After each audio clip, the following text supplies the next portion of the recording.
মাছে ভাতে বাঙালি। তৃণমূলের অপপ্রচারের জবাবে মাছ ভাত বিলি বিজেপি ক্ষমতায় এলে মাছ খাওয়া বন্ধ হয়ে যাবে। তৃণমূল কংগ্রেসের এই প্রচারের পাল্টা জবাব দিতে কোচবিহারের ৩ নম্বর ওয়ার্ড এলাকায় মাছ ভাত বিলির আয়োজন করল বিজেপি কর্মীরা। এদিন প্রায় ৫০০ মানুষের মধ্যে মাছ ভাত বিতরণ করা হয়। বিজেপির স্থানীয় নেতৃত্বের দাবি, নির্বাচনের আগে তৃণমূল কংগ্রেস সাধারণ মানুষের মধ্যে বিভ্রান্তি ছড়াতে এই ধরনের ভুয়ো প্রচার চালিয়েছিল।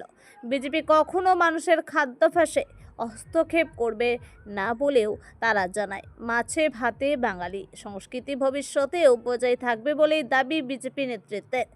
কোচবিহারের ৩ নম্বর ওয়ার্ডে এই উদ্যোগকে কেন্দ্র করে রাজনৈতিক মহলে নতুন করে আলোচনা শুরু হয়েছে।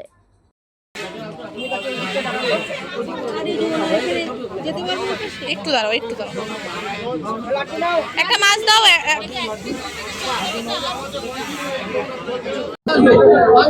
তৃণমূল যখন ক্ষমতায় ছিল তখন ওনাদের মুখ্যমন্ত্রী বলেছিল যে পশ্চিমবঙ্গে যদি ভারতীয় জনতা পার্টি ক্ষমতায় আসে তাহলে মাছ ভাত বন্ধ হয়ে যাবে, মাংস ভাত বন্ধ হয়ে যাবে। কিন্তু এমন কিচ্ছু না। সারা ভারতবর্ষে টোটাল 19-20টা রাজ্যে ভারতীয় জনতা পার্টির সরকার আছে। ওখানে মাছ ভাত আজকের থেকে 100 বছর, 200, 500, 1000 বছর আগেও ছিল, আজকেও আছে, আগামী হাজার হাজার বছর পরেও থাকবে। বাঙালি যেখানে আছে সেখানে মাছ ভাত থাকবে, কেন সরকারই বন্ধ করতে পারবে না।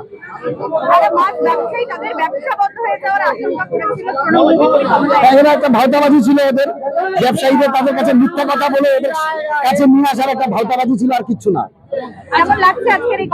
খুব আনন্দের দিন।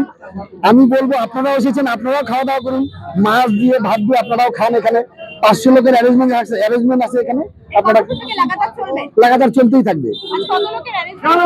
500 লোকের অ্যারেঞ্জমেন্ট করা আছে এখানে। আমার নাম অমিতাভ পাল, ভারতীয় জনতা পার্টি কুচবিহার জেলার জেলা কমিটির মেম্বার। আমি ভাওতাবাজ একটা সরকার 15 বছর আমাদের পশ্চিমবঙ্গে ছিল। আমার নাম কেন, কিসের জন্য জানেন? আমাদের জনতা পার্টি জিতেছে, তাই আমরা আনন্দ উল্লাস হিসাবে আমরা সবাইকে খাওয়াচ্ছি, আমরা নিজেরও। আপনার নাম? আমার নাম কাজল দাস।